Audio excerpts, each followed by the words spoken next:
Ya hemos entrado a ver el mundo misional en el siglo XVI, ¿no?, de América Latina.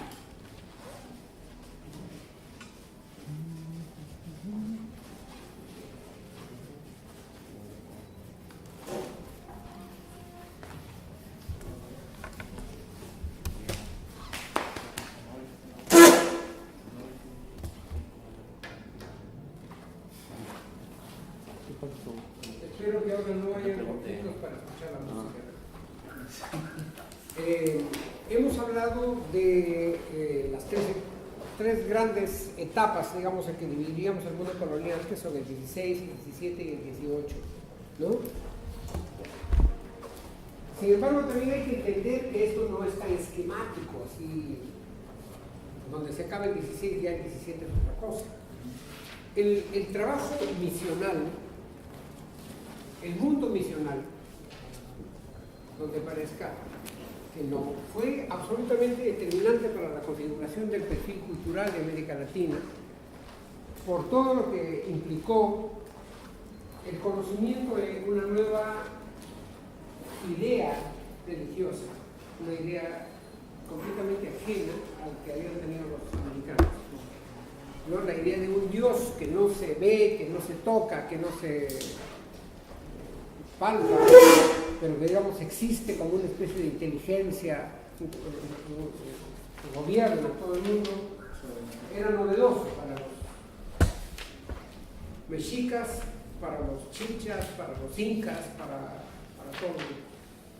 Entonces, a eso agreguen ustedes la implantación del latín, por ejemplo, en la liturgia, ¿no? El latín era la lengua milenaria que venía del Imperio Romano y que entonces era novedosa en América. Había que aprender ese código de comunicación y toda una amplia gama de canciones y textos que venían en el latín litúrgico y en el habla cotidiana también, ¿no? Por supuesto, la llegada del idioma español cambió por completo la percepción del mundo, porque la lengua es el medio a través del cual nosotros expresamos lo que podemos decir del mundo, lo que entendemos del mundo, lo que sabemos del mundo. Una lengua es siempre el reflejo de la forma de pensamiento. Entonces, cuando llegó la lengua española con toda una carga de términos que no se conocían acá, eso significó pues un cambio cultural en el mundo. Ya hemos visto cómo en el vocabulario quechua del padre González Holguín aparece para designar un cancionero, un vocablo completamente novedoso para el quechua que le llaman taqui libre, ¿sí? En el quechua se llama taqui, libro, ¿no?, a un cancionero, un libro con música. Vamos, ¿por qué en el quechua van a usar la palabra libro? Porque no había el concepto de libro, no se publicaba nada, no había escritura, no había imprenta, ¿no? ¿Ah? Completamente nueva, pero no solo la palabra, sino el concepto mismo del libro, ¿no? Mientras que en Europa llevaban 100 años haciendo libros impresos, ¿no?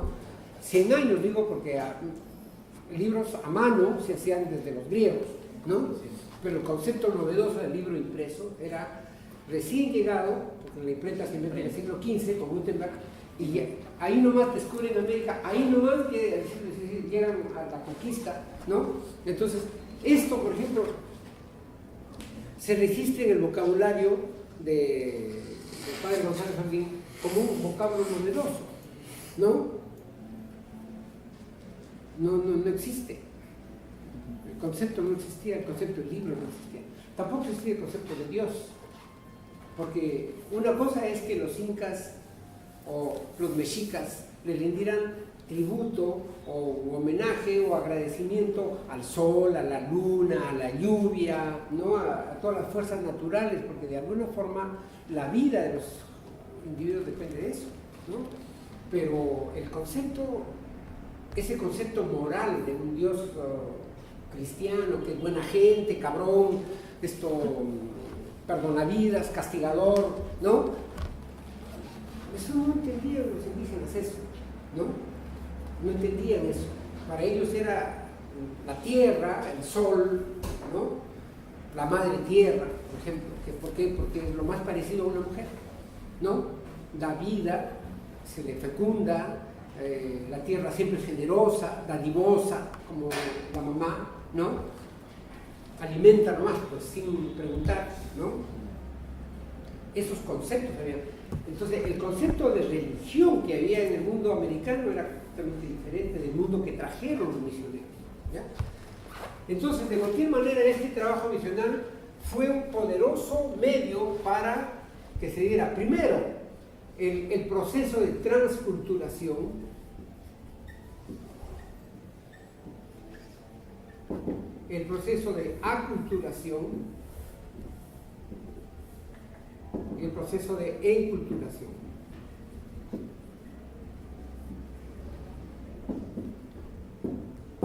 Que son tres cosas distintas, ¿no? La transculturación fue el traslado de patrones culturales que vinieron de otro lado, de otra cultura y que se instalaron, ¿no? La música misma, la música occidental, fue producto de un proceso de transculturación. ¿Por qué? Porque los europeos llegaron tocando el laúd, ¿no? La guitarra, la vihuela de mano, y eso no se conocía acá. Vinieron cantando música modal y eso no se conocía acá, ¿no? Trajeron la polifonía, eso no se conocía acá. Pero solo en el aspecto musical, ¿no? Ahorita me quiero concretar a eso, porque si hablamos de todo lo demás, no acabamos, ¿no? También hubo un proceso de transculturación al revés, pues, porque muchas cosas que los europeos no conocían se insertaron en su cultura, ¿no? No conocían el chocolate, por ejemplo. El chocolate es un producto americano, ¿no? Que los indígenas de México usaban, porque el chocolate es centroamericano, ¿no? No conocían el maíz y no sabían que el maíz fermentado sirve para echar una cuchipanda maestra, ¿no? Ellos se emborrachaban con otra cosa, no conocían el maíz. Entonces, todas sus costumbres también cambiaron, también allá se enteraron que habían pájaros como el papagayo, por ejemplo, nunca habían visto un papagayo, ¿no? Muchas cosas fueron de la papa. Hoy las más ricas papas fritas son las francesas, pero eso no existiría si no hubiera sido porque descubrieron la papa en Sudamérica, ¿no? La papa ni siquiera es centroamericana, es sudamericana, vamos, del mundo incaico. Entonces hubo un proceso de ida y vuelta, ¿ya? El proceso de aculturación fue el olvido o la inmersión hacia los fondos subterráneos de lo que vivía acá. Nuestros indígenas tuvieron que olvidarse de sus cantos, de su música, de sus dioses, de sus costumbres y reemplazarlos por otras, de sus devociones, ¿no? Esta idea de que el 24 de junio se celebra la fiesta del Inti Raymi coincide con el solsticio de verano en el norte, ¿no? Y el solsticio de invierno en el sur. Y eso tiene que ver con la fiesta de San Juan el Bautista, ¿no? Que es la fiesta judía, cristiana, y a eso le han calzado la idea de que ese día hay que celebrar el Inti Raymi, que es la fiesta del sol, ¿no? Y hemos visto que incluso esa fiesta en Madrid se hacía en diciembre, porque aquí los climas están cambiados, pues en el hemisferio norte es verano, aquí es invierno, allá es invierno, aquí es verano, ¿no? Entonces, la verdadera fiesta para el sol era en diciembre, según Garcilaso, y se ha pasado a julio por este cambio cultural, ¿no? Entonces, nuestras comunidades quedaron aculturadas en el sentido de que tuvieron que olvidar. Ahora, ha sido un largo proceso de resistencia, porque tampoco así, sí, que ya me olvido ya. No. El mestizaje, el sincretismo que había en América ha sido producto de la resistencia. Es decir, ¿cómo acepto todo lo que llega, todo lo que viene, pero también cómo dejo todo lo que yo soy? y eso no se acaba hasta hoy, ¿no? Pero fue un fuerte proceso de aculturación que hubo de ambos lados, ¿no? Por ejemplo, los misioneros se dedicaron a acabar con todas las imágenes que recordaban a los dioses antiguos, y no solo imágenes. Hubo un obispo en Chiapas que dice que quemó creo que 4,000 teponaztlis en un día, ¿no? Se hizo reunir todos los teponaztlis que había y les prendió fuego, pues, ¿no? Y así todo no pudo acabar hasta hoy se sigue, ¿no? Pero fuese obligar a la gente a no hacer lo suyo para imponerles esta nueva verdad. Y la enculturación fue la adopción de los elementos extranjeros venidos y que uno ya convierte en suyo. No estaríamos haciendo esta clase hoy en español si no lo hubiéramos aceptado hace 500 años, ¿no? Tan simple como eso, ¿no? Los teponaztlis no eran como... El teponaztli es un instrumento, lo mostré en el video que les pasé el otro día, ¿se acuerdan? Este tronco ahuecado que tiene dos láminas y que se toca sí, son láminas, dos placas, y que da generalmente una tercera menor, ¿sí? Entonces, se toca con baquetas y sirve para tocar ritmos y bailan al compás de eso, ¿no? Es en realidad una música muy minimalista la que se puede tocar en ese instrumento, pero el uso que le daban era ceremonial, no se tocaba así nomás, pues, a la hora que se les antojaba, ¿no? Era un instrumento que tenía funciones mágico-religiosas, ceremoniales. Bueno, eso había que quitar, desterrar completamente eso, ¿no? Se rendían culto a las imágenes. Por ejemplo, en el cerrito del Tepeyac había el culto a la diosa Tonantzin. Tonantzin es una de las diosas que representan a la Madre Tierra. Tonantzin, ¿no? Y fue ahí, exactamente ahí, donde dice que se apareció la Virgen de Guadalupe, la Virgen que le dijo a un indígena: oye, pues anda, dile a esos tíos que me escuchen, que se porten bien. Y yo, ¿cómo? A mí que me van a creer, ¿no? ¿Quién soy yo? ¿No? Le dijo: mira, agarra un poco de rosas, ponlas en tu tilma. La tilma es un manto, que es una capa. Los indígenas, entonces puso las rosas ahí, fue con el arzobispo, el obispo, no es ni arzobispo de esa época, obispo de México, y le dijo: oiga, pues se ha aparecido una señora ahí que dice que es la Virgen, ¿no? Y me ha mandado esto. Entonces, cuando abrió el manto y tiró las rosas, estaba pintada la Virgen en estilo renacentista, ¿no? Eso no es más que la suplantación de una imagen prehispánica por una imagen cristiana. Guadalupe es un término mixto. Guada es árabe, que se refiere al río, así como Guadalquivir, ¿sí? Y lupe viene del lupo, que es del latín lupus, es el lobo, ¿no? El río donde hay lobos, la zona un río donde hay lobos, ahí se rendía culto a una virgen desde es una virgen morena que viene de la época de la invasión árabe a España. Entonces, morenita allá, morenitos acá, ¿no? Como dicen, prietos, ¿no? Entonces, pues fue fácil instalar una imagen ahí. 1531, fíjense, 10 años después de la toma de Tenochtitlan, ya está la Virgen ahí haciendo milagros, ¿no? Entonces, esta suplantación de imágenes se dio en todas partes, fue meter la religión en la mentalidad de los americanos. Eso fue un proceso de aculturación, y claro, el proceso de enculturación fue que de veras todos se volvieron cristianos y fervorosos creyentes. Ahora el 12 de diciembre van de rodillas a rezar a la Virgen, y lo mismo pasó con un Cristo moreno que se había pintado aquí en el barrio de Pachacamilla, ¿no? Y que después de un terremoto, creo que fue el de 1640 en Lima, cuando se cayó todo, ahí estaba la pared con el Cristo pintado, ¿no? Entonces se hizo una réplica de ese Cristo en un lienzo, y ese es el que se supone está ahora en la iglesia de las Nazarenas, ¿no? En un barrio de negros, un Cristo negro. Si lo ven bien, no tiene nada que ver con los Cristos que vemos en Semana Santa en las películas de Hollywood, ¿no? Ese Cristo no es ni siquiera judío, sino parece un inglés, un galán así de ojos celestes, cuando Max von Sydow, que era el sueco que encarnó a Cristo, pues es el típico Cristo hollywoodense, ¿no? Pero esa es la película que pasan en todas las iglesias de Pare de Sufrir, ¿no? En Cuba había Yemayá, que es la diosa del mar, ¿no? Esta, Yemayá, ¿no?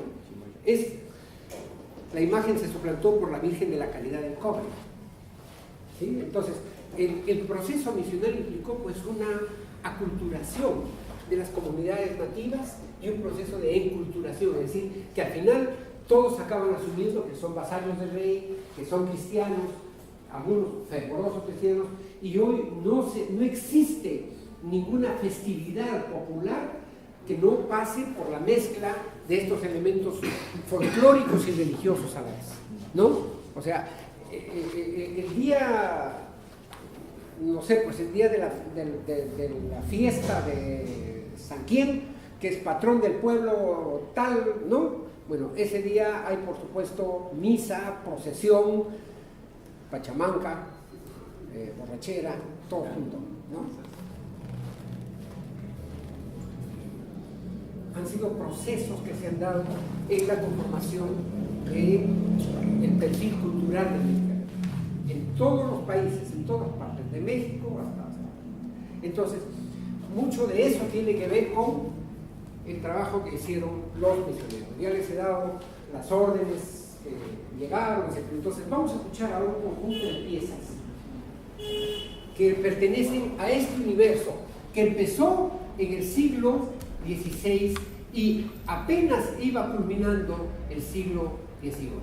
No crean tampoco que todo fue así de llegar y convencer, ¿no?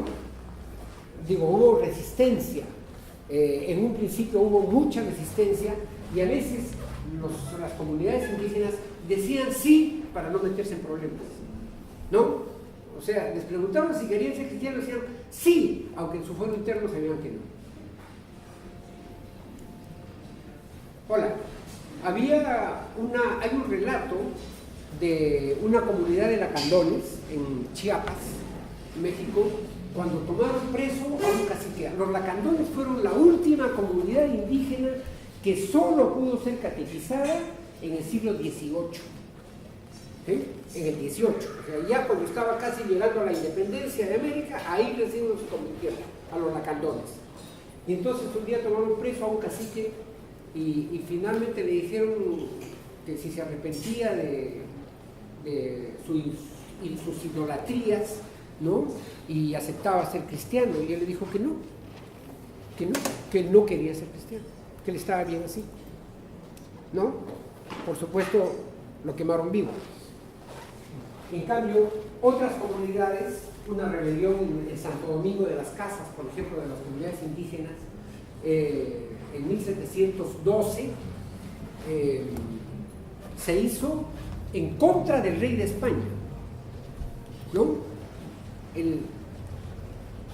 El legado, digamos, cristiano había aprendido muy fuerte, pero los abusos de los españoles estaban ahí a la orden, pues, ¿no? Entonces los indígenas se levantaron en protesta con un lema que decía: muera el rey, viva la Virgen, ¿no? Que de suyo era contradictorio, porque el rey se supone que había traído esa religión, ella encarnaba el ideal cristiano de ser vasallo de ese rey, pero ellos gritaban: muera el rey, viva la Virgen, ¿no? Y al final, pues bueno, la rebelión esa fue derrotada. Vamos a escuchar entonces un conjunto de piezas que van de estas épocas y que ejemplifican un poco todo el proceso de adoctrinamiento, de inserción de elementos culturales en América Latina. Lo primero que vamos a escuchar ahorita es lo que se nos quedó inconcluso el otro día. Yo les he hablado del Códice Valdés, ¿no? Este códice, el Códice Valdés, fue un libro, o es un libro, que fue encontrado en 1931 en el poblado 1931 de Cacalomacán, en el Estado de México. El Estado de México es una entidad territorial que rodea a la capital del país, ¿no? Y donde vivían las comunidades nahuas. De ahí el término náhuatl, que es la lengua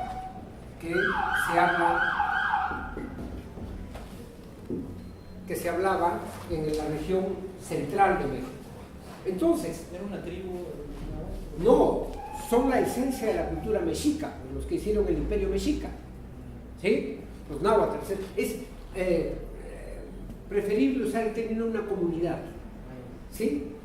Una comunidad. Tribu nos remite a tipos bajándose apenas del árbol y con plumas, ¿no? Y estos eran una comunidad ya organizada, con sentido de conocimiento de la agricultura, de la ganadería, ¿no? De la organización política, social, ¿no? Muy fuerte, incluso con lengua, pues el náhuatl fue una lengua, todavía se habla hoy como el quechua, una lengua está viva, ¿no? Como el quechua, ¿sí? Bueno, entonces, en este códice hay dos plegarias a la Virgen María, dos villancicos,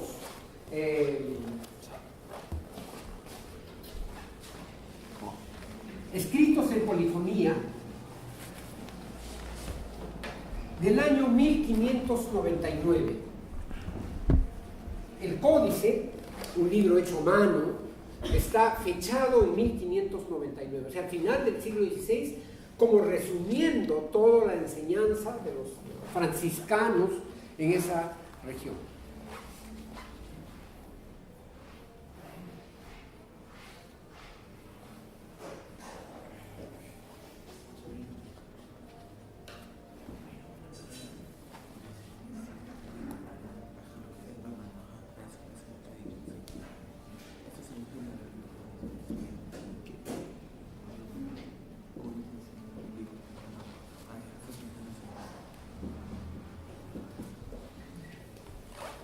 Son dos textos en lengua náhuatl que dice Inil Huicaxihuapille y el otro Dios y Tlazonantzine. ¿Lo pueden decir?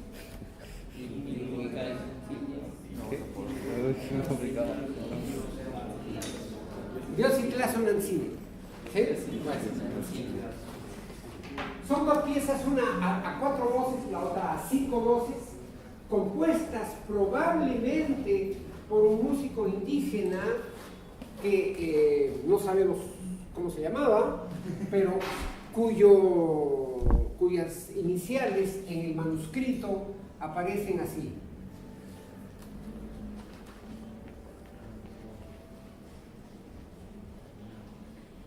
¿Sí? Esto es la abreviatura de Francisco. Y esto dirá, pues Hernández, Hernandón, no, pero en todo caso no era Hernando Franco. Se ha hecho toda una teoría sobre si era don Hernando Franco y de que era probablemente un cacique a los cuales se le llamaba don, ¿no? A toda la aristocracia indígena se llamaba don, pero esto no parece ser eso. Acá no dice Franco, acá dice Francisco, pero se le confundió con Hernando Franco, un maestro de capilla de la Catedral de México que había llegado de Guatemala y que vivió 10 años, pero que el estilo de la música no tiene nada que ver. Estas son unas piezas muy incipientes, pero vamos a escucharlas para que vean qué tanto habían aprendido los nativos americanos, en todo caso mesoamericanos, ¿no?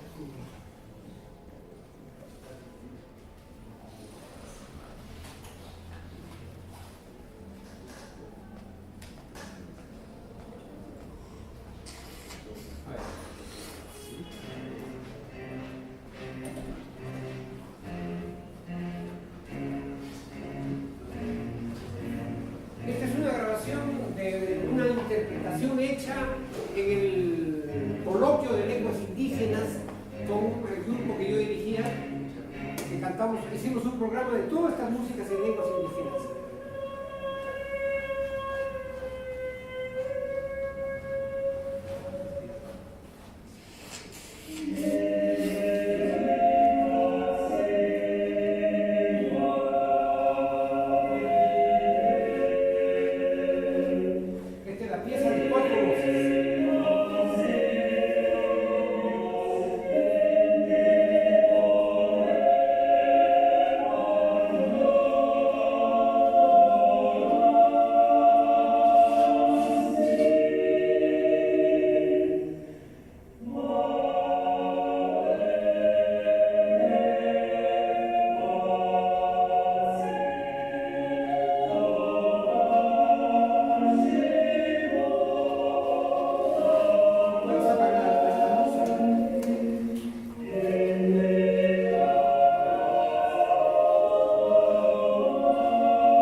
Que es a 5 voces, que comienza con un largo pasaje a solo y luego salen las imitaciones de Guillo.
lengua náhuatl del año 1599, producto del trabajo misional de los franciscanos en el Estado de México. Vamos a escuchar un pequeño cantito que viene de un catecismo elaborado en lengua mixteca y que se publicó en el año 1568. Los mixtecos son los indígenas que viven en el sur de México, en el estado de Oaxaca, y es una de las varias comunidades indígenas que todavía existen hoy día y hablan su lengua, ¿no? Allí hay restos prehispánicos de templos y de construcciones, y la comunidad es todavía una comunidad muy identitaria, pues, ¿no? Entonces, esto procede de un catecismo, o sea, un libro, un manual para la enseñanza de la doctrina cristiana, ¿no? ¿De qué año es, no? 1568. Está cantado en la lengua mixteca, ¿sí? Esto no es en náhuatl, esto es otra cosa. Esto también fue en el mismo coloquio de lenguas indígenas donde participamos.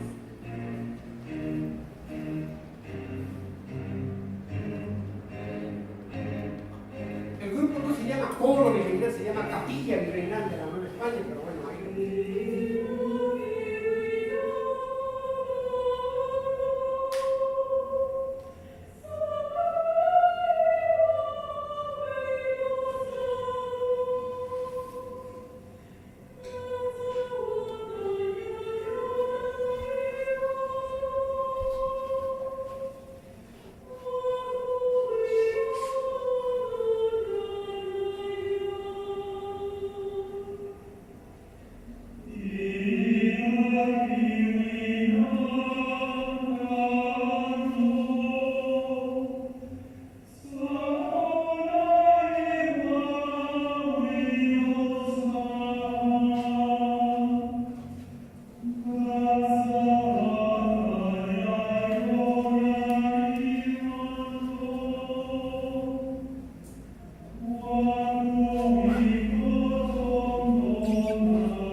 la lengua de los indígenas del sur de México, ¿no?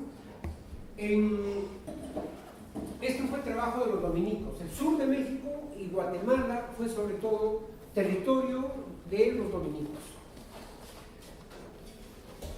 Lo que vamos a escuchar ahora es de los códices de Guatemala que fueron encontrados en el departamento de Huehuetenango, en la región de los Cuchumatanes, al sur de Guatemala. Huehuetenango. Y en los años 60 fueron encontrados estos libros, que son como 9, que proceden de las misiones, creo que ya lo había mencionado, de San Juan Ixcoy, San Mateo Ixtatán,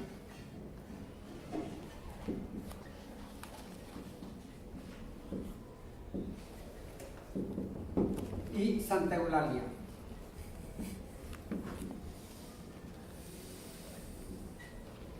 En estas misiones fundadas por los dominicos, que trabajó hacia 1600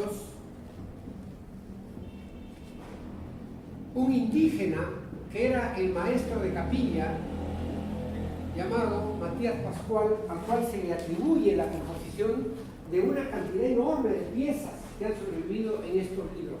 Hay música religiosa, hay música en latín, hay piezas para la misa, para el oficio divino, salmos, todo eso, pero un montón de canciones, unas en lengua indígena y otras en español. Y el estilo de la música que compuso Matías Pascual se parece en todo a la música renacentista española que había sido traída por los misioneros. Si ustedes han conocido algo de esa música, ¿conocen algo de esa música renacentista española? ¿Ah? Juan de la Encina. Juan de la Encina. Por ejemplo, ¿conocen algo de Juan de la Encina? No me he oído nunca hablar de Juan de la Encina. Es el que tenía en su casa una encina. Por eso era Juan de la Encina. Más vale trocar, placer por dolores, que estar sin amores. O la otra que dice, hoy comamos y bebamos y cantemos y holguemos, que mañana ayunaremos, con su variante que es hoy bebamos y mañana beberemos. ¿No? ¿Sí? Bueno, ese estilo de música es básicamente polifónica, homofónica, pero además se tocaba con doblajes instrumentales para las voces, cornetas, sacabuches y percusiones que acompañaban. Ese era el estilo de interpretación de la música. Matías Pascual compuso la música en el estilo que le habían enseñado. Ese es el típico proceso de transculturación y enculturación, porque el tipo acabó asimilando todo el estilo de la composición de los músicos europeos, siendo un indígena de la región de Huehuetenango, ¿no? Vamos a escuchar algunos villancicos de estos códices, ¿no?, de Guatemala. El primero que vamos a escuchar es uno que se llama María de un solo vuelo, este es de autor anónimo. Él es de Guatemala. De Guatemala, esto es Guatemala, esto ya no es México, esto es Guatemala.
Esto es uno de los villancicos que proceden, es de un disco que se llama El Renacimiento en América, la música del siglo XVI en Guatemala, ¿no?, con el ensamble de Soles.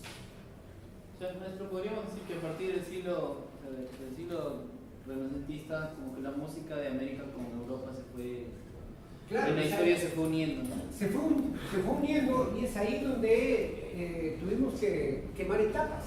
Claro, Quemar 1000 años de etapas, porque para llegar al Renacimiento Europa había pasado 1000 años entre la caída del Imperio Romano y el Renacimiento, justamente.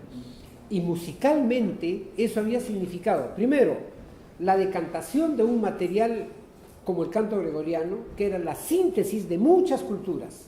El canto gregoriano tiene tradición hebrea, egipcia, copta, siria, griega, latina, y todo eso finalmente cuaja en un repertorio que se llama el canto llano, el canto gregoriano.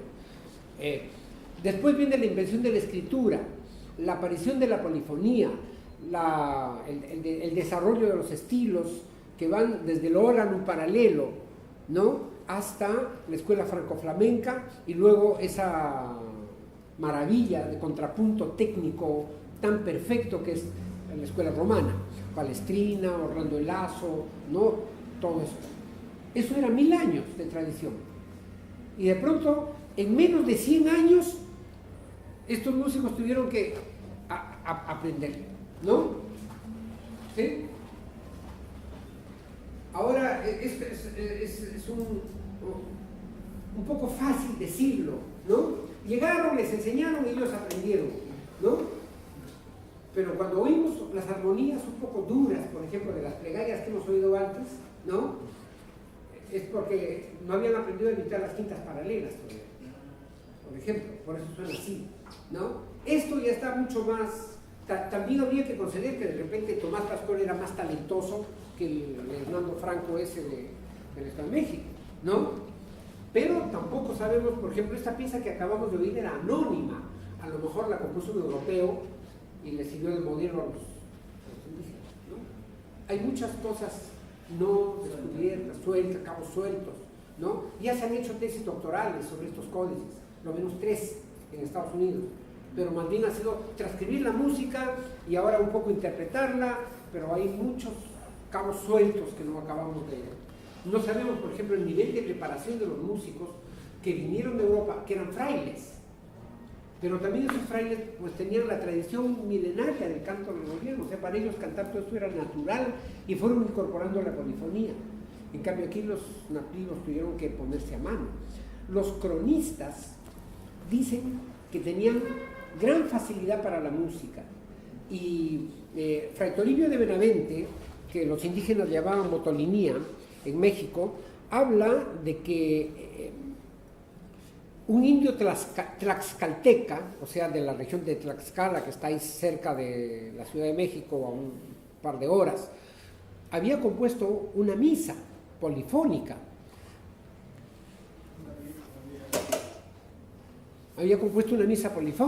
¿No? Componer una misa es un trabajo arduo, primero porque hay que poner la música para textos tan largos como el Gloria y el Credo, y luego mantener la unidad entre las 5 partes del ordinario de la misa, ¿no? Como ahora uno dice, compóngase una sinfonía, ¿no? No es tan simple, ¿no? Eso es componer una misa. Bueno, esto pues que hemos oído es de este universo, ¿no? Finales del 16. Esto es el Códice de Santa Eulalia. Vamos a escuchar unos villancicos de Tomás Pascual, justamente de Tomás Pascual. Esto se llama Llegaos al Convivio. Ahí está. Del Códice 7 de Santa Eulalia.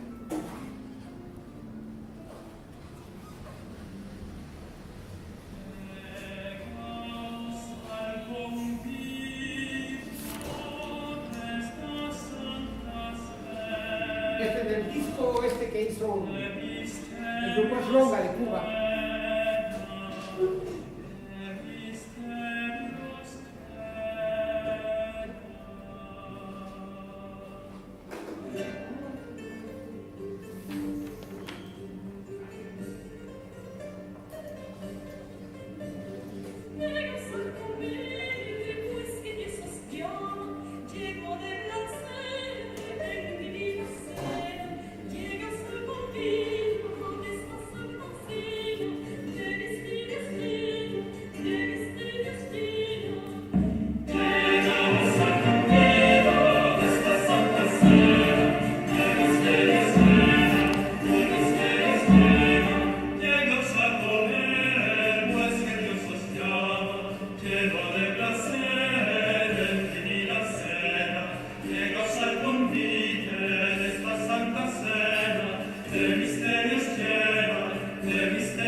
Ahí se ve un músico tocando un corneto, un instrumento de época.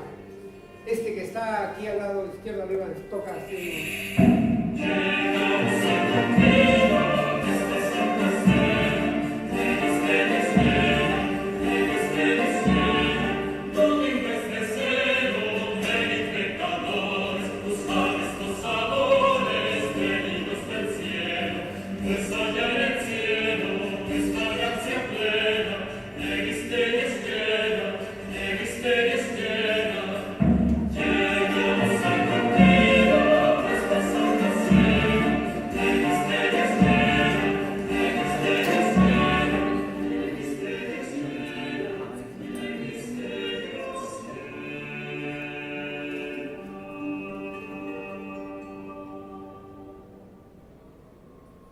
¿Sí entendían la letra?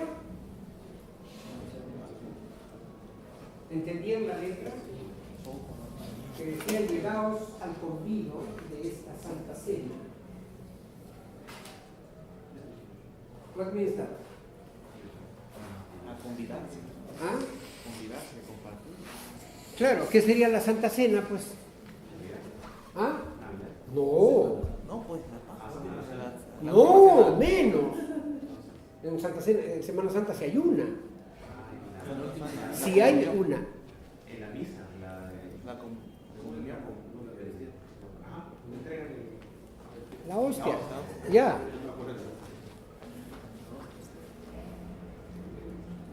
Es un villancico para la fiesta del Corpus Christi, que es la fiesta más importante de la catolicidad.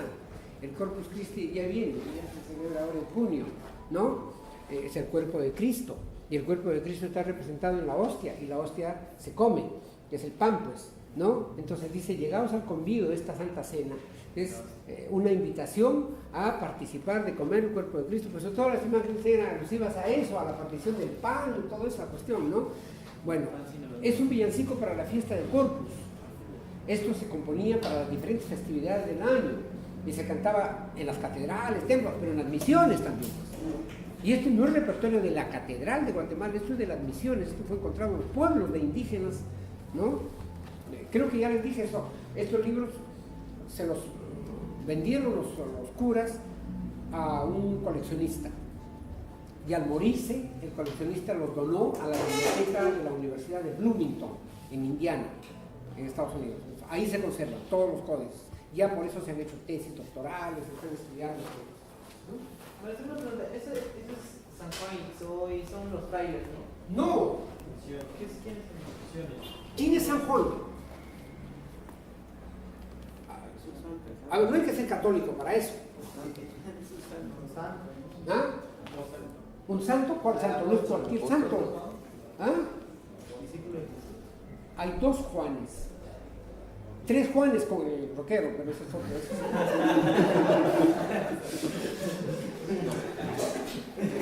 Uno es San Juan Bautista, el que lo bautizó. Por eso cuando se va a hacer la consagración, no se dice en la misa: santo, santo es el que viene en el nombre del Señor. ¿Quién viene en el nombre del Señor? Pues viene Juan anunciando que ya viene, ¿no? Ya, ese es uno, San Juan Bautista, ¿sí? Al que después lo tomaron preso, y Herodes lo tomó preso y lo hizo decapitar porque su hija Herodías le dio un show ahí, un baile de los 7 velos, y entonces ella le pidió, él le dijo: pídeme lo que quieras, y como Herodías había intentado seducir a Juan y Juan le dijo que no, que lones, entonces ella pidió la cabeza y se lo trajeron en una bandeja. Ese es un Juan. Todo eso está contado en la ópera la Salomé de Strauss. No tienen que leer la Biblia para eso, véanse la ópera de Strauss, ¿no? Luego, el otro Juan es el apóstol, el discípulo de Jesús, al cual Jesús le dice: hijo, he aquí a tu madre, y ella dice: madre, he aquí a tu hijo, lo que ha hecho discutir que era o no era su hermano, ¿no? De cualquier manera, formó parte del grupo de los 12 seguidores de Jesucristo, que son los apóstoles, y es el autor del 4.º evangelio, que fue aceptado en el canon del Nuevo Testamento, y que al que también se le atribuye la redacción del último libro del Nuevo Testamento, que es el Apocalipsis. Ya.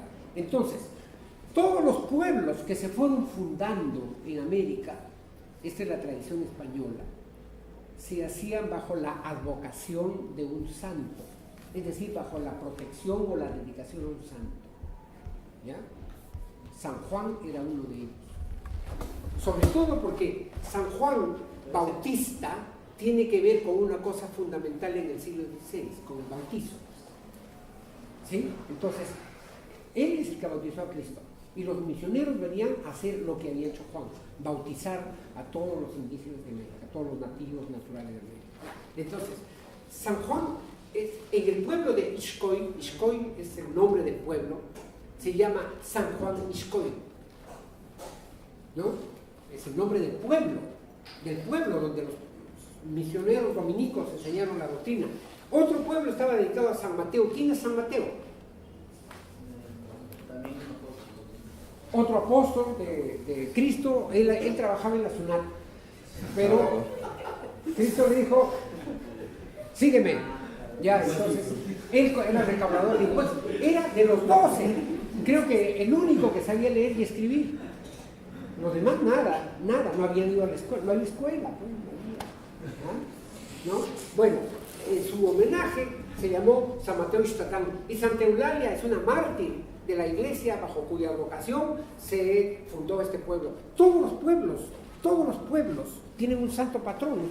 Algunos de ustedes tienen origen de serrano, seguramente. Bueno, saben que en las comunidades de la sierra hay un santo patrón. Entonces, primero es el nombre del santo Y luego el nombre del pueblo, claro, es así, ¿no? Eso es una herencia, pues, de la época colonial. El último, el de Eulalia, ¿el pueblo es Eulalia o...? Santa Eulalia. Así se llamaba. Ya, todo. Sí, estos son 3 pueblos, hay más pueblos, ¿sí? San Pedro Lemoa, bueno, hay varios pueblos, pero estos son de donde pertenecen esos manuscritos de los que Lizardo y esta música que hemos oído. ¿Ya? Vamos a escuchar un último ejemplo de este grupo, porque hay mucha música que oír. ¿Ya? A ver.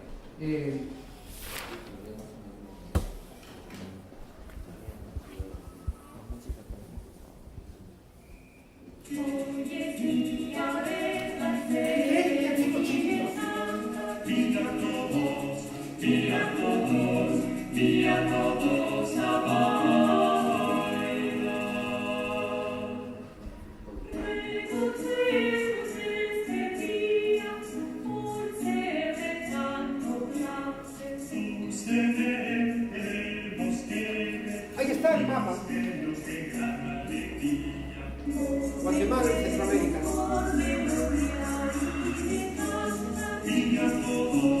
Ese es el volcán que está ahí en Guatemala. Es el Antigua. Ese es un villanciquito. Ahora vamos. Si por la gloria se da a los pueblos en el suelo, que gloria se les dará, que gloria se les dará a las almas en el cielo. Esa es una vista de Guatemala, la ciudad de Guatemala. Por las pobres casillas donde los santos con Así como los villancicos españoles, las coplas a solo y el estribillo a voces.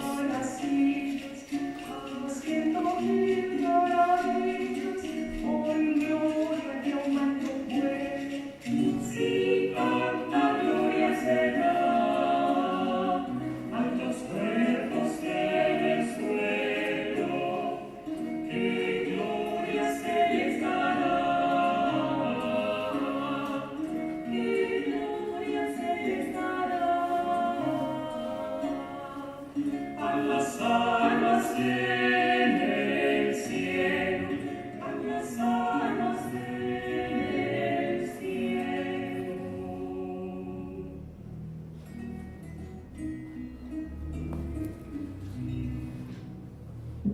Victoria, victoria,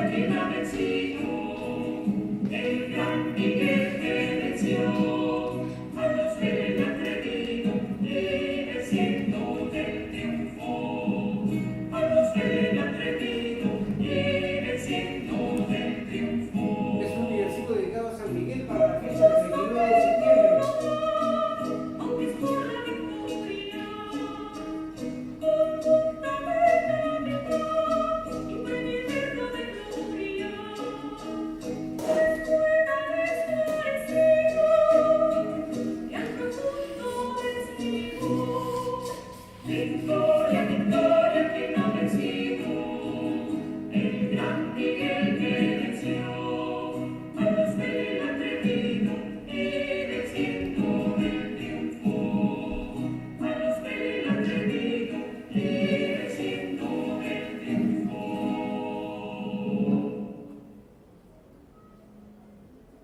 Bueno, estos son algunos ejemplos de la música ¿no? Vamos a ver qué pasó en el Perú, que fue la zona más extensa de la colonización, ¿no? Entonces, aquí llegaron muchas órdenes.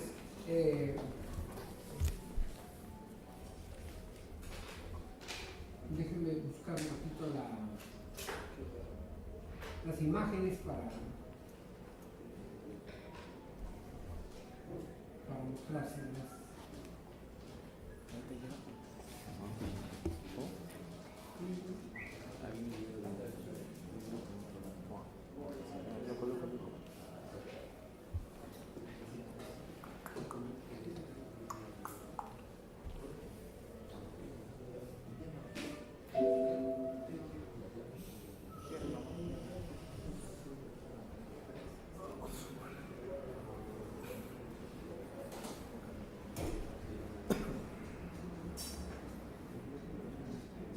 Estas son las órdenes religiosas que llegaron al Perú.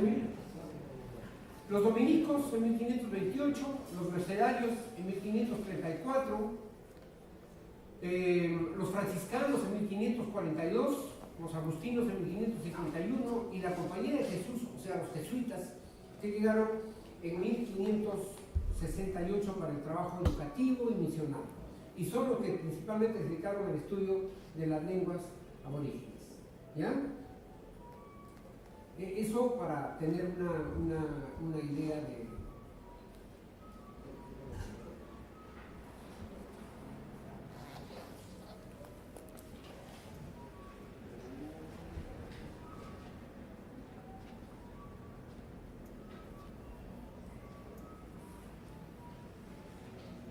Bueno, en el Perú la música sirvió para la conversión de los naturales al cristianismo, ¿no?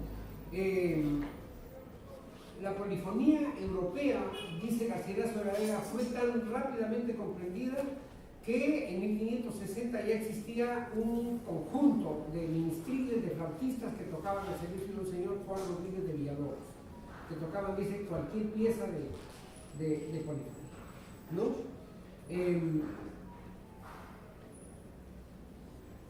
En 1598 se publicó este libro que se llama El Símbolo Católico Indiano, de mano de un franciscano, que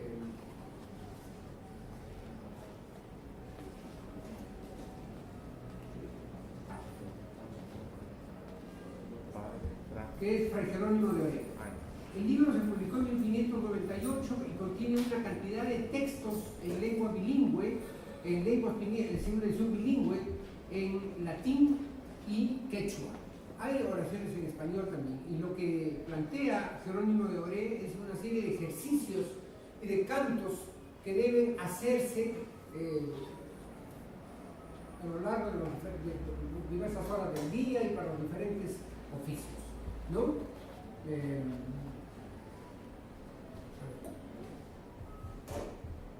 Aquí tiene, por ejemplo, la declaración del símbolo, que es el credo, ¿no? El símbolo menor, el credo de Atanasio, San Atanasio, es una variante del credo que dice que debe ser cantado con la música del himno Sacris Solemnis, ¿no? Que es una melodía gregoriana de cariz pentáfono. Aquí tienen los textos que dice que deben cantarse traducidos, a ver, no sé si alcanza a ver, pero aquí están en quechua, aquí están los textos quechua, si los alcanzan a leer, que dice, Capa que eterno Dios, cantan mucheiculki, tucuy caipaiguami, caman caipariki, ¿no? Uyariwa yaya, canta muchecaipac, simita kicharripuay, ¿no? Dice Jerónimo de Oré que esto lo debían hacer los indígenas cantando la música del himno Sacris Solemnis, que es un canto parecido a las músicas pentáfonas. Ahí tienen la melodía, ¿no? Do, re, mi, fa, mi, sol, la, sol, fa, mi, sol, la, sol, do, la, do, fa, mi, do, re, mi, fa, mi, sol, la, do, la, mi, do, re, ri, ra, ri, do. Entonces, eso debería cantarse con los textos del credo, pero en lengua quechua, para que lo aprendieran los indígenas, ¿no? Y claro, ahí dice Capac eterno Dios. Claro, los indígenas quechuas no tenían el concepto ni de Dios ni de eternidad, ¿no? Todo se acababa acá. Y en todo caso, el concepto de trascendencia estaba ligado a los difuntos de los entierros. Ahí los enterraban con todos sus bienes, ¿no? Pero no había esta idea de que una vez que uno se muere, el alma se desprende del cuerpo y se va, si se han portado bien al cielo y si se han portado regular nomás, como Toledo, ¿cómo se llama? Al limbo, ¿no? Al purgatorio. Ahora ya, después de la época de Juan Pablo II, ya el purgatorio no existe. Así que ya uno seguramente o se va al cielo o se va al infierno, ¿no? Sería mejor que fueran a la cárcel, ¿verdad? Vamos a escuchar una versión de este Capac eterno Dios. Ya te quiero localizar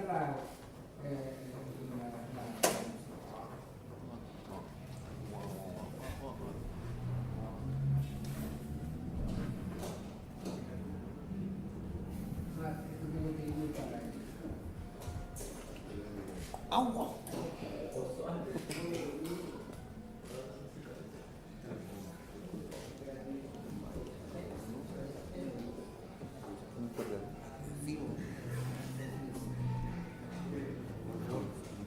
Aquí está. A ver, vamos a escuchar ese Capac eterno Dios, ¿ya?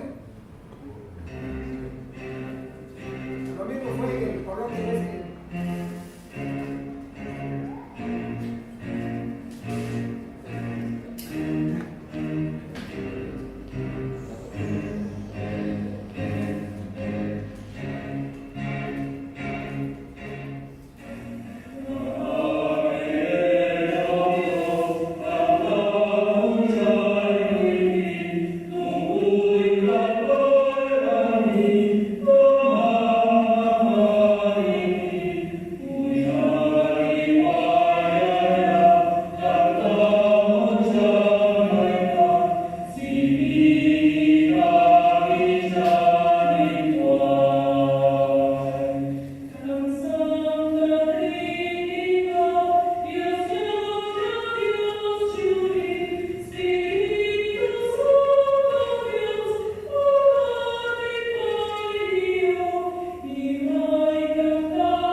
no se quita.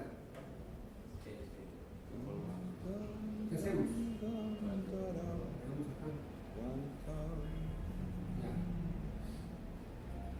Muy bien, esto está en un libro publicado en Lima en 1598 por Fray Jerónimo de Oré, que era un franciscano que se había formado en el convento de los Padres Descalzos del Rímac, que está aquí en la Alameda de los Descalzos al final, ¿no? Bueno, Él hizo un trabajo muy intenso en toda la zona central del Perú y difundió la doctrina desde Ocopa, que hasta ahora sigue siendo un centro franciscano importante. Ocopa, Santa Rosa de Ocopa se llama, ¿no? Está en Huancayo. ¿Ah? Concepción, bueno, en el departamento de Junín, pues, ¿no? Más bien. Y la otra evidencia que nos queda del trabajo misional de los franciscanos en el Perú es el himno profesional Hanak Pacha Cusicuini, que compuso Juan Pérez de Bocanegra, que era cura de Andahuaylillas, del pueblo de Andahuaylillas, en el Cusco, y que en 1631 dio a luz un manual llamado Ritual, Formulario e Institución de Curas, que es un ritual para la administración de los sacramentos, de lo que tiene que enseñar, digamos, un misionero y aplicar a la vida cotidiana de la gente. ¿Qué son los sacramentos? Son esas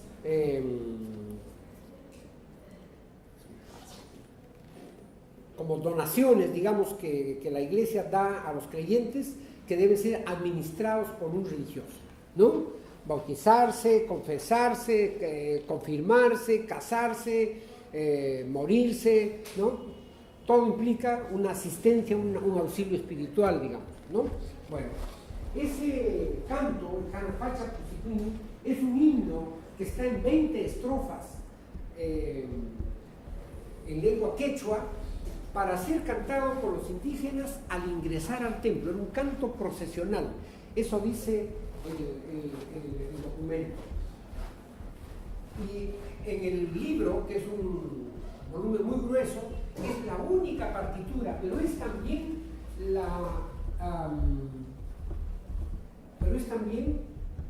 la única partitura propiamente llevada a la imprenta.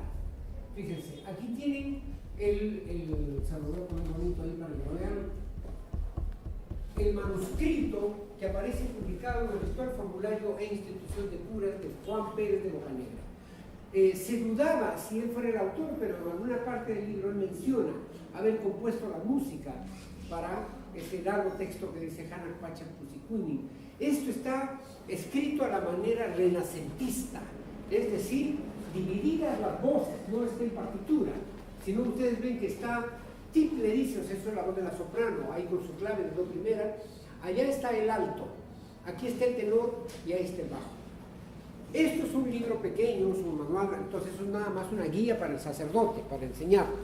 Pero en los libros renacentistas, en los cantorales, estos decía así, eran libros más grandes, se ponían en el fascistol y cada quien cantaba su parte, la que le tocaba, ¿no? Esto ha corrido mundo, es el bestseller de la música colonial. Lo han grabado muchísimos grupos. Y el primero que lo dio a conocer fue el doctor Robert Stevenson en un libro publicado en 1960 que se llama Music of Perú, ¿no? Que publicó la Organización de Estados Americanos. Ahí el doctor Stevenson dio a conocer muchas cosas que los peruanos no sabíamos, ¿no? Porque nos olvidamos de todas estas cosas, ¿no? Supongo que todos conocen el Hanak Pacha, pero vamos a escuchar una de las 8.000 versiones que hay en esta pieza. Cantar por todos lados. ¿Qué? Cantar por todos lados.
aparte son 20 estrofas, no es para estar todo el día entretenido ahí. Es que en esa época no había televisión, entonces se entretenían cantando coplas, ¿no? Bueno, esto es el Janacpacha del trabajo misional de los franciscanos en el Perú. Por supuesto que hay relatos del trabajo de los mercedarios, de los agustinos, pero no hay huellas de música, no hay evidencias musicales, que es lo más difícil de encontrar, ¿no? Sigamos un poco para adelante. Mientras que en todas las áreas donde se desarrollaron los grandes imperios, es decir, el área mexica y el área inca, la labor principal de evangelización la realizaron los franciscanos, los dominicos, los mercedarios y los agustinos, también los carmelitas. Más al sur, ellos no tuvieron fortuna o no tuvieron éxito o Dios no estaba con ellos, ¿no? Entonces, cuando quisieron catequizar a las comunidades amazónicas, simplemente eso fue un fracaso, ¿no? En el Alto Marañón, por ejemplo, los franciscanos iniciaron un trabajo misional y no pudieron. Eran muy hostiles, no era gente organizada, no eran como los de las serranías que ya vivían de la agricultura, de todo esto, ¿no? En la parte que baja hacia la selva, ya ahí era otro el universo. Entonces, quienes tuvieron fortuna fueron los jesuitas, porque llegaron con una herramienta muy poderosa para catequizar, que era la música, precisamente. Entonces, les enseñaron a los indígenas a tocar instrumentos, a fabricarlos, fundaron escuelas, trajeron la música barroca, europea, ¿no? Todo eso. Y rápidamente consiguieron la formación de reducciones, que es como se llamaban a los poblados, donde se concentraban comunidades indígenas que estaban dispersas, y allí levantaron un imperio prácticamente cultural y religioso. Todo esto se llamó la provincia jesuítica del Paraguay, ¿no? Cuyas sedes, cuyas localidades de actividad estaban en Asunción, estaba en Córdoba y estaba en Misiones, en el noreste de la Argentina, allá en la región del Chaco, ¿no? Entonces, los jesuitas han dejado una cantidad enorme de música que hoy sobrevive principalmente en Bolivia, en la región de la Chiquitanía, al oriente de Bolivia, y en el nororiente, que es Mojos, San Ignacio de Mojos, se llama, porque está, como todo esto es de los jesuitas, entonces el fundador de la orden es San Ignacio de Loyola. Entonces todos los pueblos eran dedicados a estos santos jesuitas, San Francisco Javier, San Ignacio de Loyola y otros, ¿no? Entonces vamos a escuchar algunas de las cosas que han quedado de la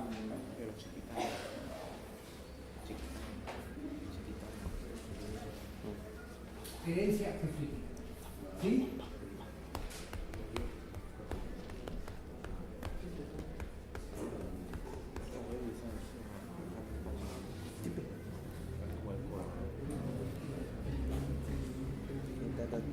Estaba potenciado con la percusión y todo. Estaba potenciado con la percusión y todo.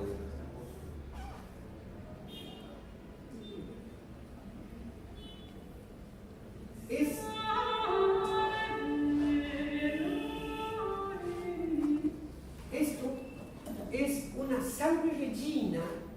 Bueno, los jesuitas entraron también al Brasil, por supuesto, catequizaron allí. Esto que vamos a escuchar es una transcripción de la antífona Salve Regina al tupí. El tupí es una de las N lenguas indígenas de la Amazonía, ¿no? Transcrito por el padre José de Anchieta, que ahora ya es, desde el año 2014, es santo de la Iglesia Católica. Bueno, esta es una adaptación, digamos, para las comunidades luso-brasileras, o sea, que hablaban portugués, de esa antífona de la Salve Regina. Vamos a escuchar esta música.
Bueno, esto es lo que hacían los misioneros, es decir, tomaban los cantos europeos y los traducían a las lenguas indígenas. Fueron los primeros que se interesaron realmente en conocer el universo lingüístico de América. Los conquistadores no, los soldados no, esos habían venido por el oro o a hacer la América, ¿no? A hacer fortuna, a ganar lo que no tenían allá. En cambio, los frailes, más desinteresados de las cosas materiales, tuvieron esa preocupación por lo menos por entender el universo indígena. Entonces, una forma de convertirlos era que cantaran todo lo que tenían que cantar en su propia lengua, ¿no? En su propia lengua. Y esto sirvió para los vocabularios, para los diccionarios, para todo el trabajo. Vamos a, por último, a escuchar una pieza que procede de la época más antigua del mundo chiquitano, que está en la zona oriental de Bolivia, ¿no?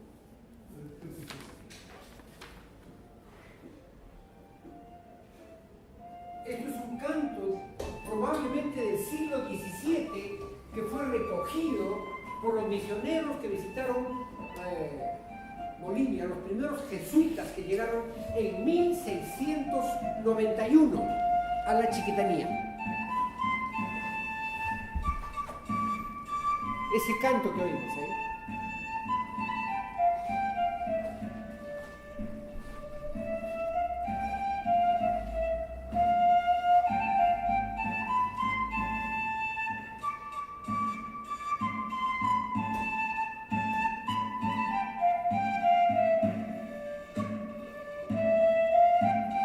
Y entonces aquí van a cantar un canto litúrgico en Santísimo,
sea, es una recreación, ¿verdad?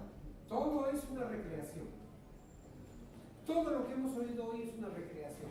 Nada es como fue, primero porque ya no es en los lugares donde era, ni con la gente que era, porque todos están bien muertos. Pero toda interpretación es siempre una invención, ¿no? Y bueno, los instrumentos también serán. Ahora, sí, el asunto es que todos estos instrumentos existieron en estas comunidades jesuíticas. O sea, cuando llegó Martin Schmidt a Concepción, la Chiquitanía, él construyó claves, era el constructor de claves y órganos, por ejemplo. Y llegaron misioneros como Jean Bassot, el padre que era violinista, Louis Berger, que tocaba la viola de gamba, y todos ellos enseñaron a los indígenas los instrumentos. Esto es evidentemente una recreación y con un nivel técnico de primer mundo, ¿no? Pero bueno, también eso a veces nos falta, escuchar bien nuestras músicas, ¿no? Para saber lo que hay adentro.